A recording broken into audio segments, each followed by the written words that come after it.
फैक्टोनिक्स India, new student हो, क्या नाम है? हाँ, पायल, अच्छा ठीक है। तो ये हमने पढ़ा है, होमोजीनस इक्विलिब्रिया भी पढ़ लिया है, हेट्रोजीनस इक्विलिब्रिया पढ़ लिया है। अब हमें पढ़ना है एप्लीकेशन ऑफ इक्विलिब्रियम कांस्टेंट। ठीक है, तो अब होमोजीनस का मतलब क्या है आपको मैं बता चुकी हूं कि होमोजीनस में ऑल रिएक्टेंट्स एंड प्रोडक्ट्स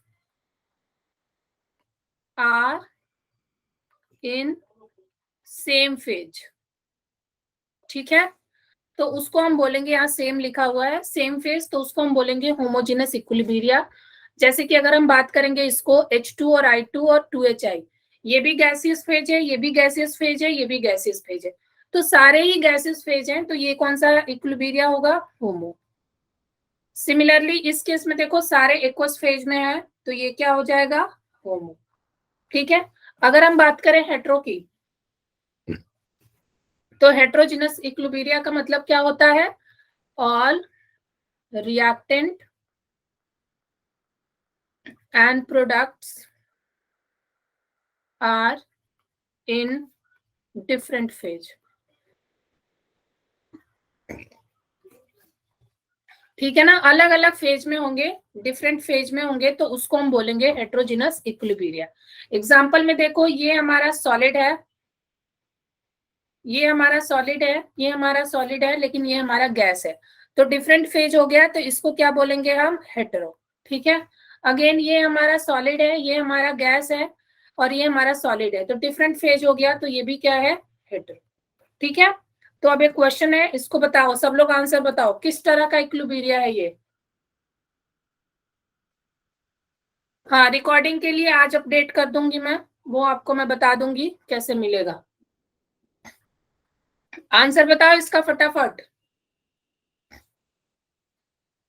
बहुत बढ़िया, होमो। सारे ही गैसियस फेज में है, इसलिए इसको हम बोलेंगे होमोजेनस इक्विलिब्रिया। ये भी गैसियस फेज, ये भी गैसियस फेज, ये भी gaseous, hence it is known as homogeneous equilibria. Next जो क्वेश्चन है, उस क्वेश्चन में थोड़ी सी गड़बड़ी है। गड़बड़ी क्या है? ये है कि ये वन नहीं है, दिस इज Br2 लिक्विड, और इसमें ये ऑप्शन भी कोई करेक्ट नहीं है। तो Br2 लिक्विड से कन्वर्ट हो रहा है Br2 गैस में, कौन सा इक्विलिब्रिया होगा ये? कौन सा इक्विलिब्रिया होगा ये? Br2 liquid to Br2 gas? Hetero. Hetero, चलो ठीक है, तो ये क्या होगा? हेटेरो। चलो अब हम आज का लेक्चर शुरू करते हैं। उससे पहले किसी ने मुझसे पूछा था कि लॉ ऑफ मास एक्शन क्या होता है। तो लॉ ऑफ मास एक्शन क्या होता है? सपोज करो हमारे पास ये रिएक्शन है A B B, it gives C C plus D D. ठीक है ना, तो लॉ ऑफ मास एक्शन क्या कहता है कि the rate of reaction is directly proportional to the concentration of, यानी active mass of product reactant, sorry,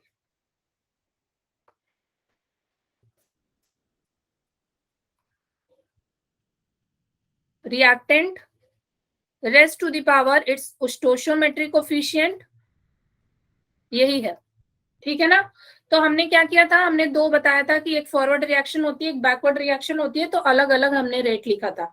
फिर मैंने बताया था आपको कि जब हम रेट प्रोपोर्शनैलिटी कांस्टेंट हटाते हैं, तो हमें एक कांस्टेंट पुट करना पड़ता है, तो हम यहाँ के पुट करते हैं, और ये एज इट इज रह जाता है। किसको क्लियर, किसको डाउट था इसमें? किसने पूछा था ये क्वेश्चन? बोलो भाई।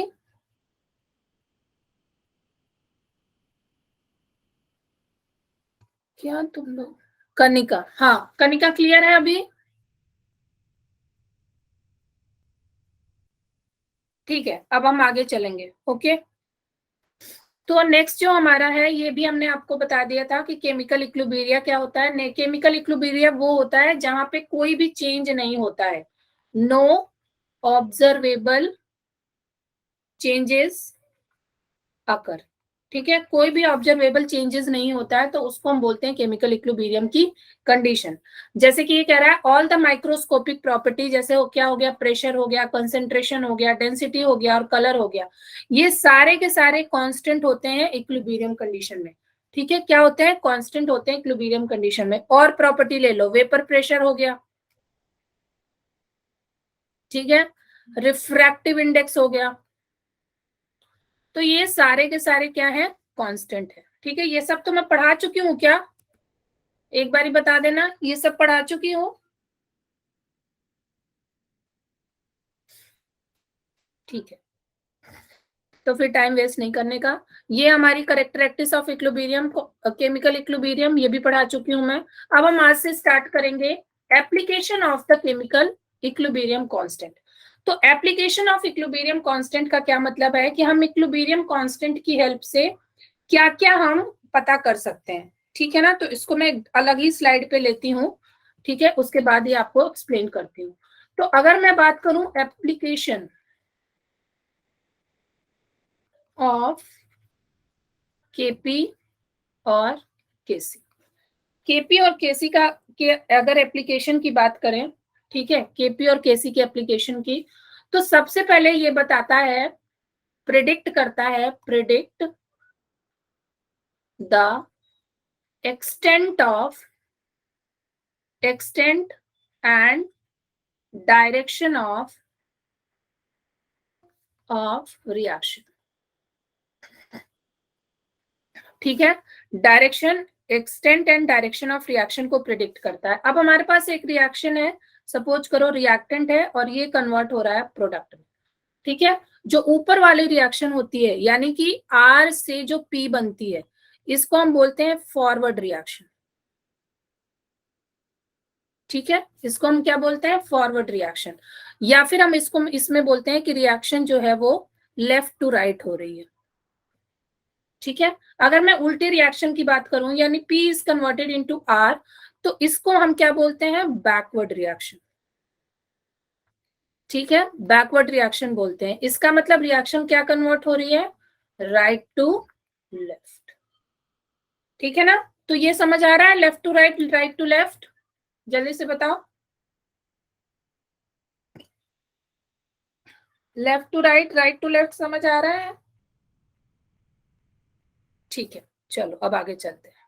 ठीक है, अब क्या हम करते हैं ना, केसी की दो वैल्यू ले लेते हैं। एक सपोज करो हमारे पास जो केसी का एक्सप्रेशन था, ये वाला एक्सप्रेशन जो मैंने आपको भी बताया था, दिस एक्सप्रेशन, दिस, ये वाला एक्सप्रेशन, तो ये तो मैंने लॉ ऑफ मास एक्शन बताया था।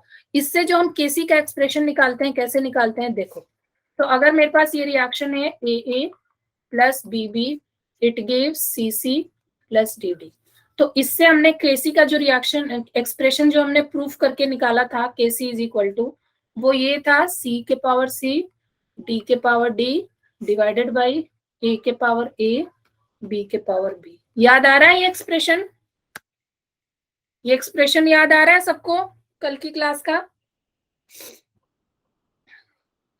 ठीक है, अब क्या करेंगे, अगर पहला कंडीशन, इफ हम एक क्या करते हैं ना, रैंडम वैल्यू ले लेते हैं केसी को, केसी को हम कंसिडर करते हैं कि केसी की वैल्यू जो है वो किस वेरी करती है, इसको मैं अलग उसमें लिखती हूँ।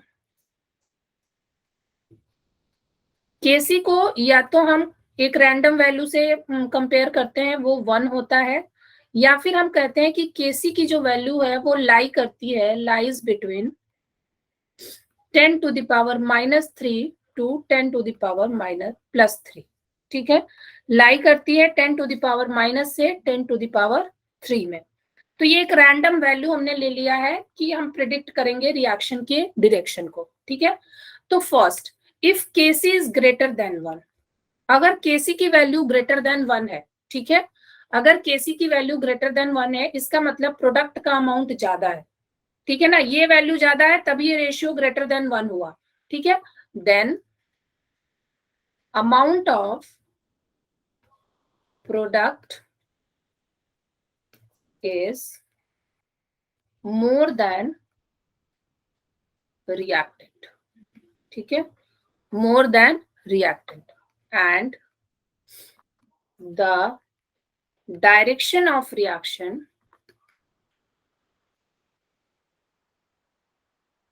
is left to right, means forward. ठीक है। दूसरा, इसी में अगर हम लिखेंगे दूसरा, if KC is greater than 1, या फिर मैं इसी को लिख देती हूं, और KC is greater than 10 to the power 3, तब भी सेम कंडीशन होगा। तब भी क्या होगा? Amount of product is greater then reactant. Reaction कहां से शिफ्ट होगी? लेफ्ट टू राइट, मतलब फॉरवर्ड। ठीक है, ये क्लियर है? बोलो, ये क्लियर है बेटा?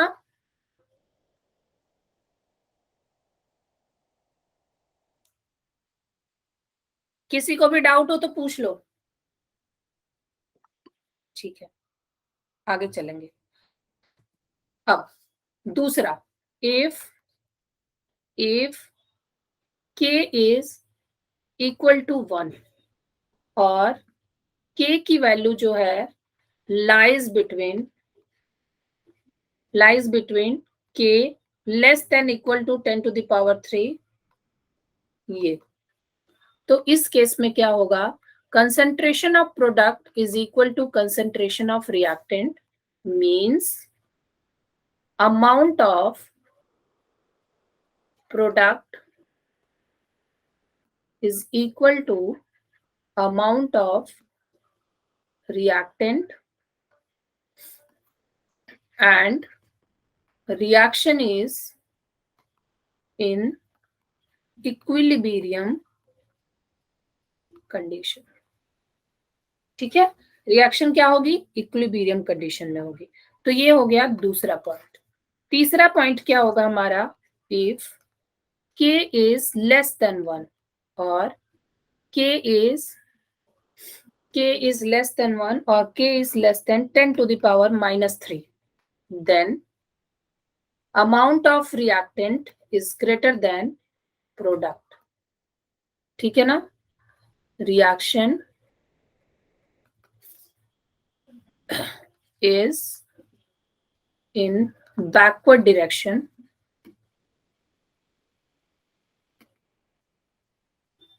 means right to left. तो ये एक हमने एज्यूम किया था वैल्यू, और उस वैल्यू के बेसिस पे हमने 3 उसका वो निकाला आउटकम। पहला आउटकम निकाला कि अगर के की वैल्यू ग्रेटर देन 1 है या फिर greater than 10 to the power 3 है तो हमारा फॉरवर्ड रिएक्शन होगा। अगर हमारी वैल्यू के की लेस देन 1 होगा या 10 टू द पावर माइनस 3 से कम होगा तो हमारा बैकवर्ड रिएक्शन होगा। और अगर हमारी value k is equal to 1 या फिर 10 टू द पावर माइनस 3 से 10 टू द पावर 3 के बीच में होगा तब हमारा इक्विलिब्रियम कंडीशन होगा। ये क्लियर हो गया यहाँ तक? इस पे बहुत क्वेश्चन पूछता है। इससे आपको बताना पड़ेगा कि हमें रिएक्शन का क्या कंडीशन है, कैसे रिएक्शन हो रहा है। ठीक है, सिर्फ 2 बच्चों को क्लियर है, बाकियों को नहीं क्लियर है? क्या डाउट है बताओ। हाँ जी, सूरज कुमार, मिसखट, भूमिका, ठीक है, ओके। अब इसमें एक और पॉइंट आता है। इसमें एक और पॉइंट क्या आता है बेटा कि जो हमने k की वैल्यू निकाली थी, सपोज करो ये रिएक्शन हो रहा है,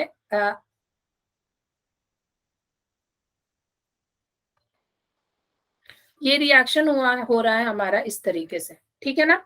तो इस केस में हमने के मतलब केसी या फिर केपी तब निकाला था, ये कब निकाला था? जब rate of forward reaction is equal to rate of backward reaction. इसी को इक्वेट करके हमने केसी और केपी की वैल्यू निकाली थी। ठीक है, अब अगर आपसे कोई पूछे कि अच्छा जी केसी और केपी के बताने पे तो हम रिएक्शन को बता सकते हैं कि किधर फॉरवर्ड बैकवर्ड मूव कर रहा है, लेकिन अगर इस rate of reaction is equal to rate of backward reaction and forward का रेट इक्वल है, तब हमने केसी और केपी की वैल्यू निकाला। अगर हमसे कोई पूछे कि किसी भी टाइम जब ये रेट इक्वल नहीं हो, किसी भी टाइम हो सकता है कि फॉरवर्ड का रेट ज्यादा हो, बैकवर्ड का रेट कम हो, या बैकवर्ड का ज्यादा हो, फॉरवर्ड का रेट कम हो, उस समय हम कैसे मतलब फाइंड आउट करेंगे कि हमारा रिएक्शन किस तरफ प्रोसीड हो रहा है, किस तरफ प्रोसीड हो रहा है, या फिर हमारे रिएक्टेंट और प्रोडक्ट का क्या जो है वो वैल्यू है, मतलब कंसेंट्रेशन क्या रहेगी। तो इसके लिए एक आया नया term, that is known as reaction quotient. Reaction quotient इसको बोलते हैं QC. So QC it is used to determine the direction of equilibrium at any time. Any time, किसी भी टाइम की, अगर किसी भी टाइम कोई पूछे कि क्या जी ये रिएक्शन इक्विलिब्रियम में है, या इक्विलिब्रियम में कब पहुंचेगा, या इक्विलिब्रियम अब के पहुंच के पार हो गया, मतलब इक्विलिब्रियम पहुंच गया है या इक्विलिब्रियम पे पहुंचने वाला है, तो इसको कौन बताएगा, तो इसको बताता है रिएक्शन कोएफिशिएंट। ठीक है, तो इसको और अच्छे से समझते हैं। ये वाला हमने आपको पार्ट समझा दिया, ये आप पढ़ लीजिएगा। देखियो, ये के की वैल्यू लार्जर देन 1 है, इसका मतलब कि at equilibrium the reaction will consist of mostly product. तो आपको बताया था कि प्रोडक्ट का अमाउंट ज्यादा होगा रिएक्टेंट से, और के लेस देन 1 है तो इसका मतलब रिएक्टेंट का अमाउंट ज्यादा होगा प्रोडक्ट से। ठीक है, ये बता दिया है आपको, ये वाला भी मैंने आपको बता दिया है। ठीक है, अब हम बात करेंगे predicting the direction of reaction, that is the reaction quotient. इसकी अब हम बात करेंगे आपसे। तो रिएक्शन कोशिएंट मैंने आपको बताया कि जो क्यूसी होता है, it is used for determining direction at any point। ठीक है, एनी पॉइंट। थोड़ा मैं इंटरेक्ट कम कर रही हूँ क्योंकि सिलेबस आज ज्यादा कवर कराना है, ठीक है, इसलिए। अगर मैं किसी रिएक्शन की बात करूं, इस रिएक्शन को छोड़ दो, हमारा जो ओरिजिनल रिएक्शन था ये क्या था, A plus B, it gives C plus D. अगर आपसे कोई पूछे कि इसका क्यूसी कैसे निकालेंगे, तो जो रिएक्शन कोशिएंट होता है वो सेम तरीके से लिखते हैं जैसे इक्विलिब्रियम कांस्टेंट लिखते थे, लेकिन यहाँ पे कंसंट्रेशन चेंज हो जाएगी। ये तो अभी हमें नहीं पता चलेगा कि कंसंट्रेशन क्या है, जब वैल्यू दी जाएगी तब वहां पे कंसंट्रेशन चेंज हो जाएगी। तो इस केस में हम क्या लिखेंगे, सेम भी वैल्यू होगा सी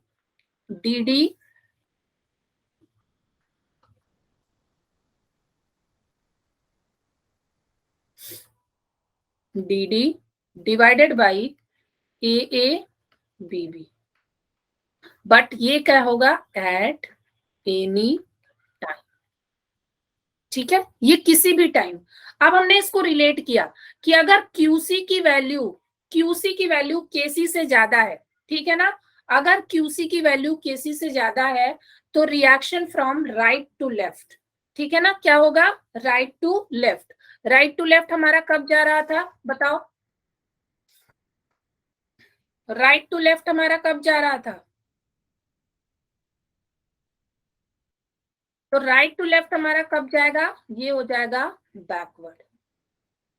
ठीक है, अगर हमारे पास QC is equal to KC तो हमारा इक्विलिब्रियम कंडीशन होगा, और अगर QC is less than KC, greater than, हाँ, QC is less than KC तो हमारा हो जाएगा left to right, means forward. ठीक है, ये बताना क्लियर है, नहीं तो दोबारा बताऊंगी। हाँ, ये क्लियर है कि नहीं क्लियर है। तो अब हम क्यूसी के मदद से, क्यूसी की हेल्प से हम रिएक्शन का डायरेक्शन किसी भी टाइम जान सकते हैं ना, बोलो, किसी भी टाइम जान सकते हैं ना रिएक्शन का डायरेक्शन। तो रिपीट कर दीजिए, ओके।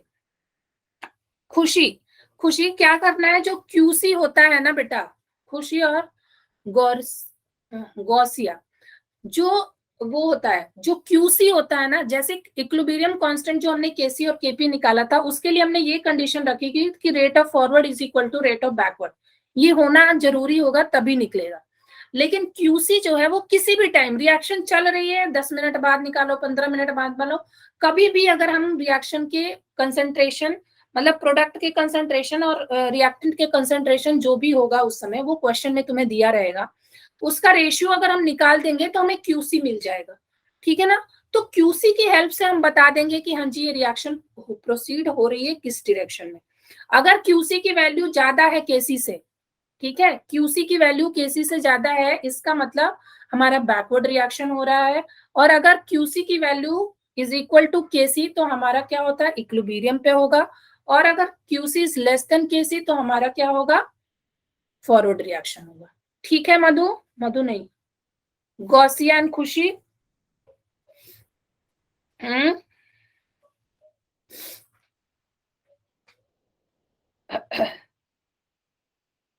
बताओ। ठीक है,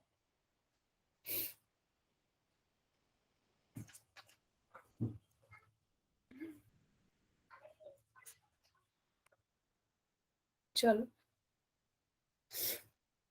अब ये देखो बिफोर इक्विलिब्रियम, यानी यहाँ पे क्यूसी की वैल्यू क्या है, लेस देन केसी है। यहाँ पे क्यूसी इज इक्वल टू केसी है और यहाँ पे क्यूसी इज ग्रेटर देन केसी, ठीक है। तो ये आपको डायग्राम से समझाया गया है। ओके, अब हम मेन टॉपिक पढ़ेंगे, व्हाट, दैट इज, क्या हम पढ़ेंगे, that is the numerical problem के लिए। अब ये जो अब हम पढ़ रहे हैं ये बहुत ही इंपॉर्टेंट है, that is for numerical problem. Question कैसे सॉल्व किया, अभी तक तो हमने बोल दिया जी कि भाई अभी तक हमने ये बोल दिया कि ये थियरी होता है, अभी तक जो भी हम पढ़ रहे थे थियरी पढ़ रहे थे।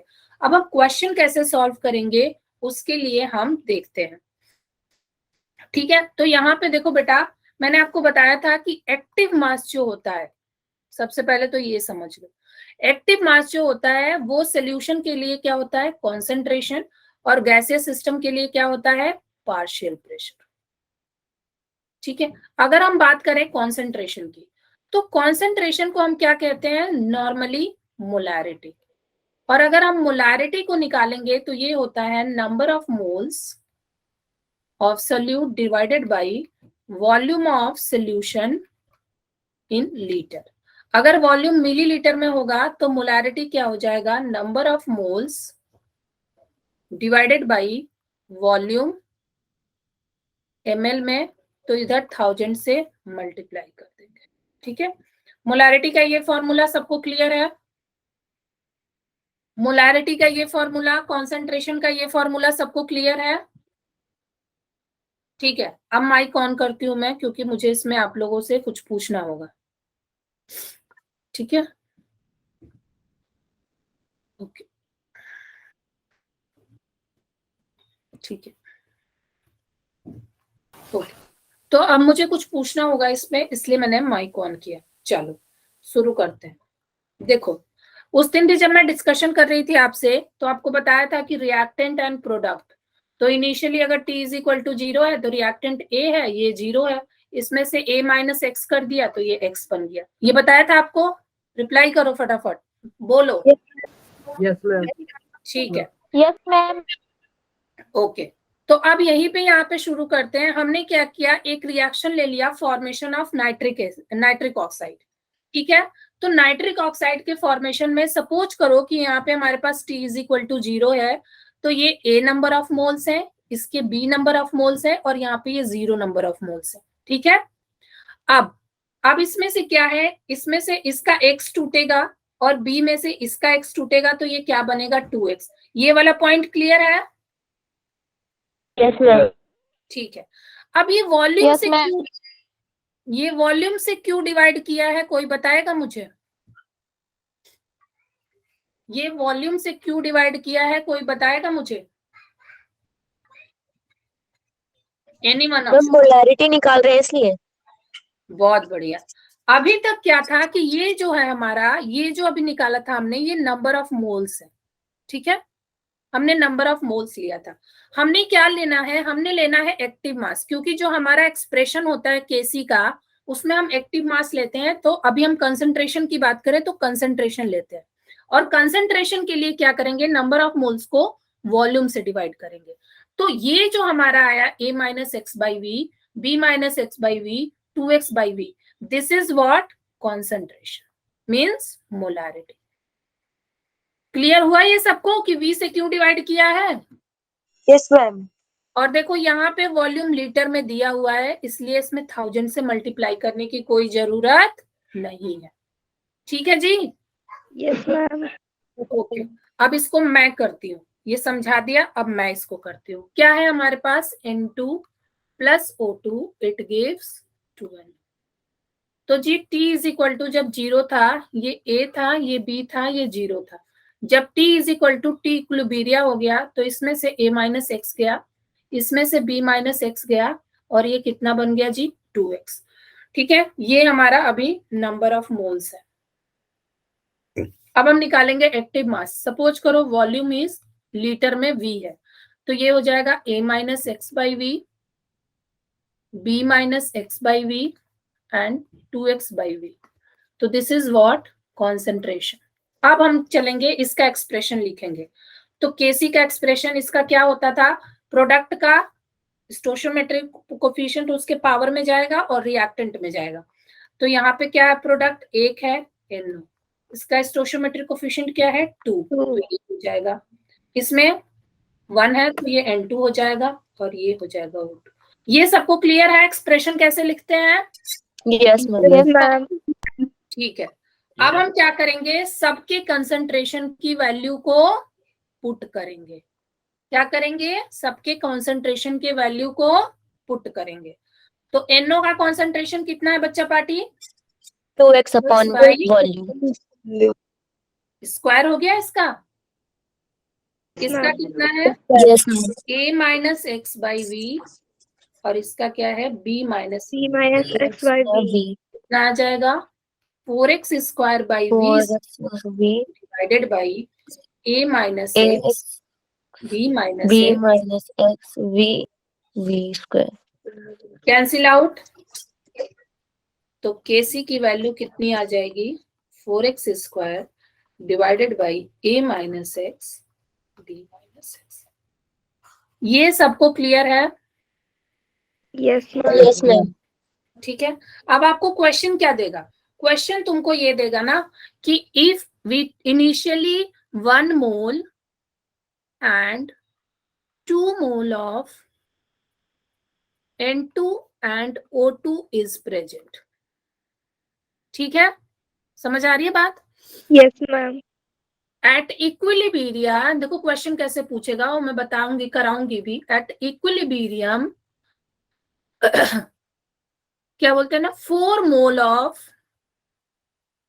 NO is formed, 4 mole of NO is formed, ऐसे क्वेश्चन आएंगे। ठीक है ना, और if volume of solution container is इतना, then calculate the Kc, value of Kc। समझ रहे हो? तो इस तरीके से क्वेश्चन आएगा, वो मैं बाद में कराऊंगी। लेकिन मैंने ये आपको बता दिया कि जब आपसे क्वेश्चन में अगर एक्सप्रेशन पूछता है, तो आप इस तरीके से एक्सप्रेशन को डिराइव करोगे। समझ आ रही बात? Yes ma'am. ठीक है, यस मैम। अब हमने इसको किसमें लिया, कॉन्सेंट्रेशन के टर्म्स में। अभी हमारा दूसरा बचता है, ये देखो आ गया ये वैल्यू, यही आया था ना? Yes ma'am. ठीक है, अब हमने क्या लिया था, कॉन्सेंट्रेशन की वैल्यू लिया था। अब हम अब यहाँ पे एक आएगा प्रेशर का, लेकिन प्रेशर वाला मैं बाद में कराऊंगी नेक्स्ट क्लास में, क्योंकि अभी ये बहुत ज्यादा हो जाएगा ना, तो तुम दोनों में कंफ्यूज हो जाओगे, इसलिए अलग अलग कराना बहुत जरूरी है। ठीक है, उसके बाद मैं एक और इम्पोर्टेंट बात बताना चाहती हूँ आपको, रिलेशन बिटवीन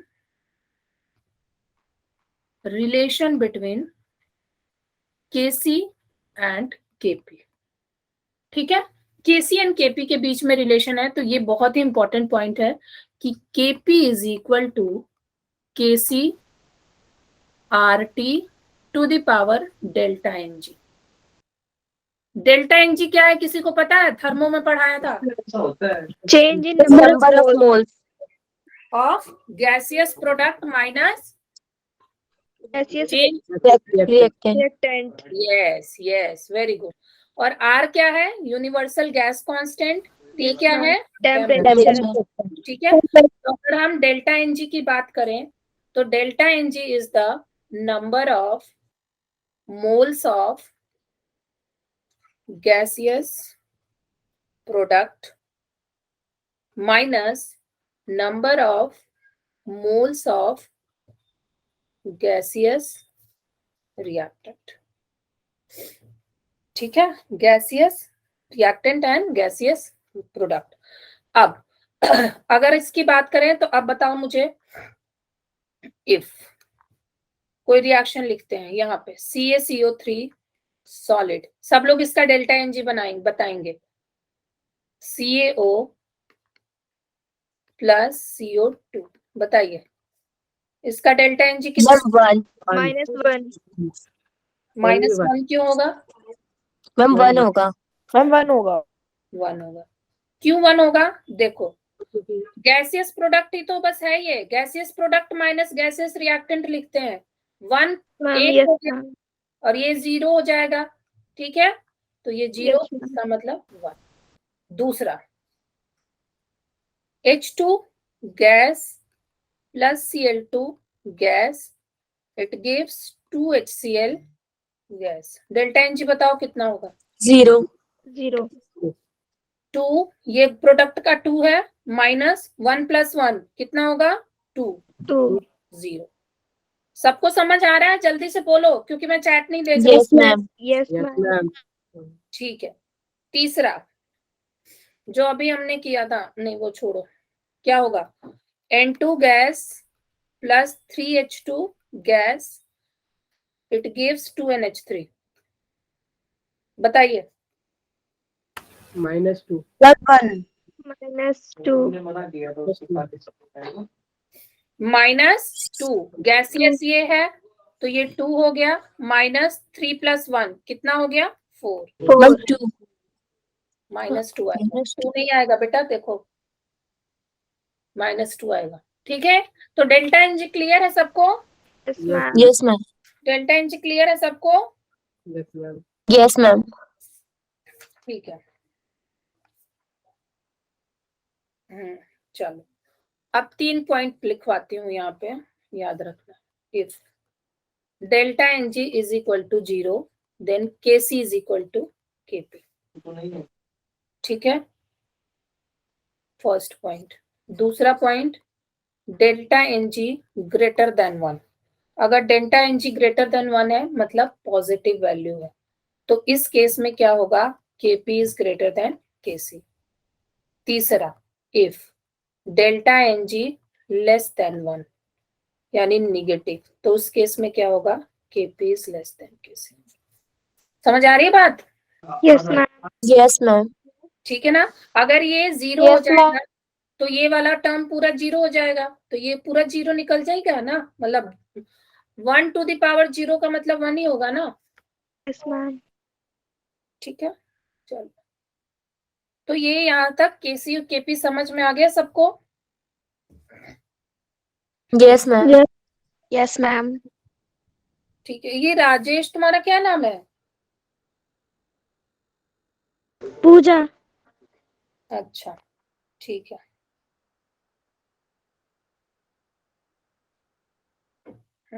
आगे चलेंगे।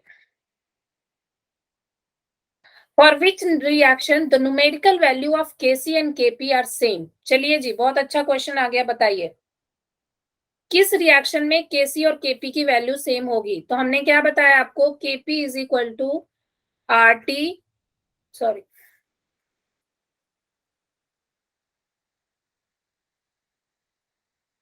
Kp is equal to Kc RT to the power delta Ng।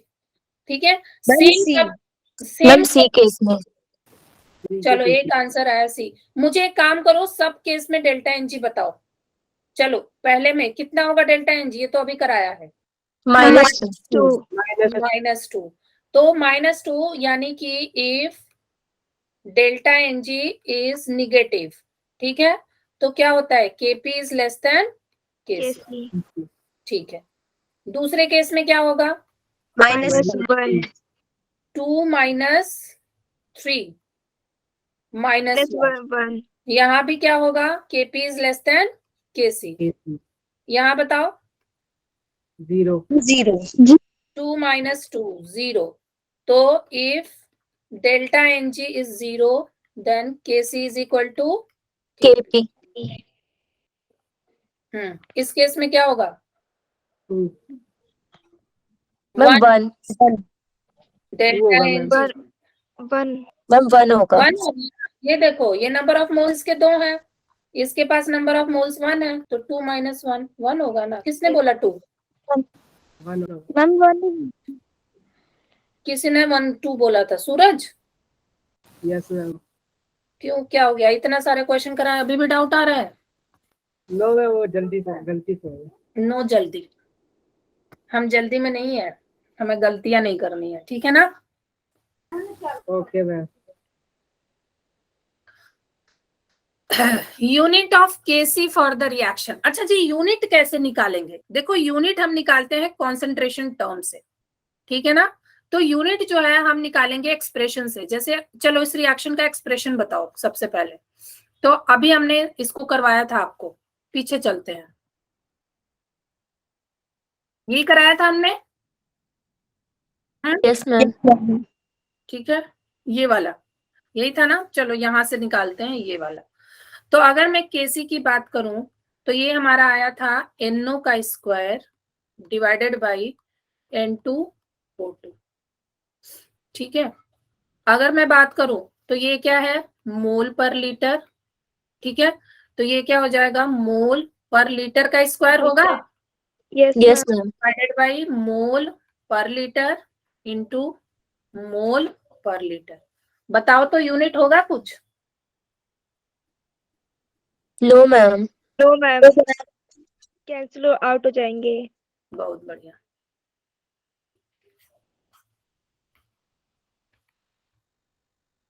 ठीक है, Yes, ma'am. क्या आंसर होगा, D. No unit. 2 units. So KC is equal to NO का स्क्वायर डिवाइडेड बाई N2O2, ठीक है। क्या हो जाएगा, मोल पर लीटर का स्क्वायर डिवाइडेड बाई मोल पर लीटर इंटू मोल पर लीटर।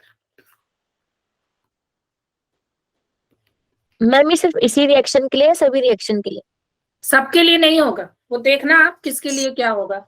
अच्छा एक दो चेक करें क्या, चेक करें, यस यस मैम।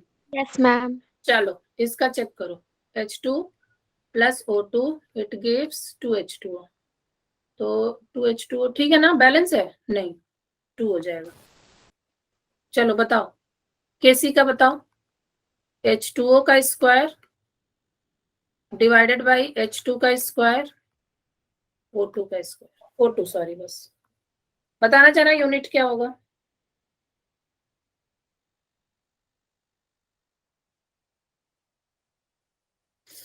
हाँ इसमें तो यूनिट आएगी ना, मोल लीटर। 1/1. ये तो कट जाएगा, यस मैम। तो क्या बचेगा, 1 मोल पर लीटर, यानी कि यही आएगा, है ना। Yes ma'am. तो यानी कि अलग अलग रिएक्शन के लिए क्या होगा, अलग अलग यूनिट्स हो जाएगी, ठीक है। वैसे भी रिएक्शन की ना यूनिट नहीं होती है। A large value of KC means, बताइए अगर केसी की वैल्यू ज्यादा है, इज ग्रेटर देन 1, तो क्या होगा, प्रोडक्ट का अमाउंट क्या होगा, रिएक्टेंट से ज्यादा होगा। लेस रिएक्टेंट मोर प्रोडक्ट, सही है, Yes, ma'am. Yes ma'am. Yes, ठीक है। ma'am. तो और लेस होगा तो ma'am forward. Ma'am product ma'am ज्यादा, फॉरवर्ड होगी।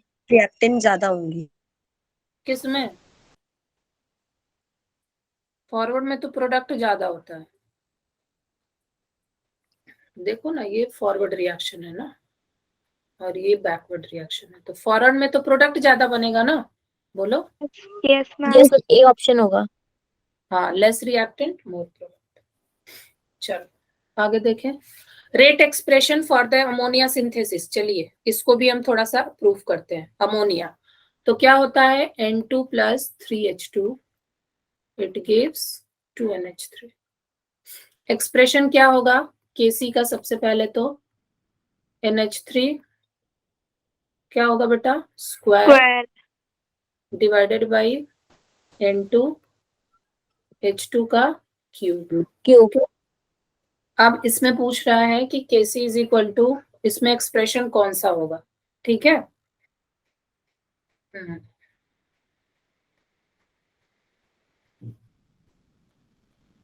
चलो करते हैं. N2 इसमें से कुछ आएगा भी, चलो देखते हैं. ठीक है.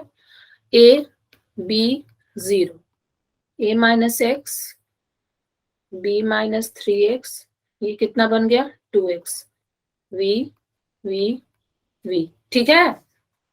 Yes, ma'am. yes ma'am. AC divide करो तो क्या हो जाएगा 2x बाई V का square divided by A minus x by V into B minus 3x by V का क्यूब, है ना. Yes, ma'am. इसमें से कोई आ ही नहीं रहा यार. Kc इज इक्वल टू क्या हो जाएगा 4x square by V square divided by A minus x B minus 3x.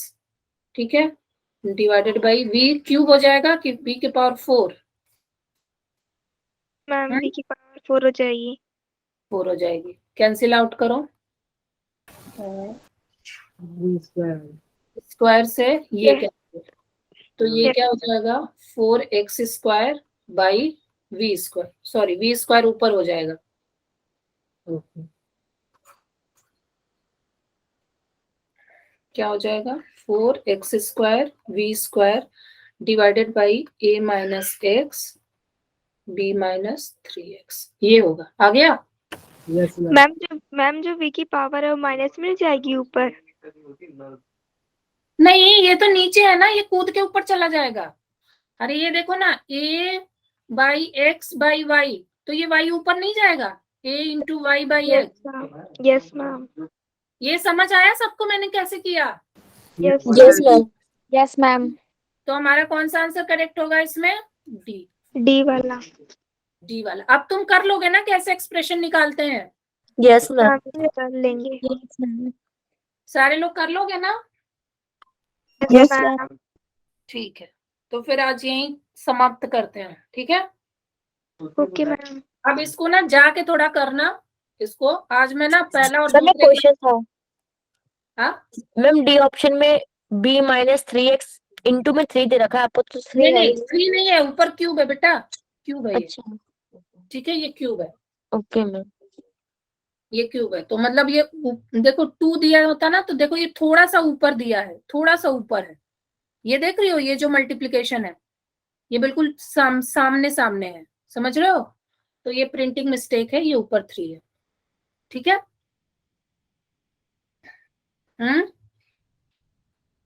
Yes, Okay, ma'am. ठीक है. तो अब मैं स्टॉप करती हूँ. अब जाके ना इस पे क्वेश्चन करो, बहुत सारे क्वेश्चन तुम्हारे हो जाएंगे.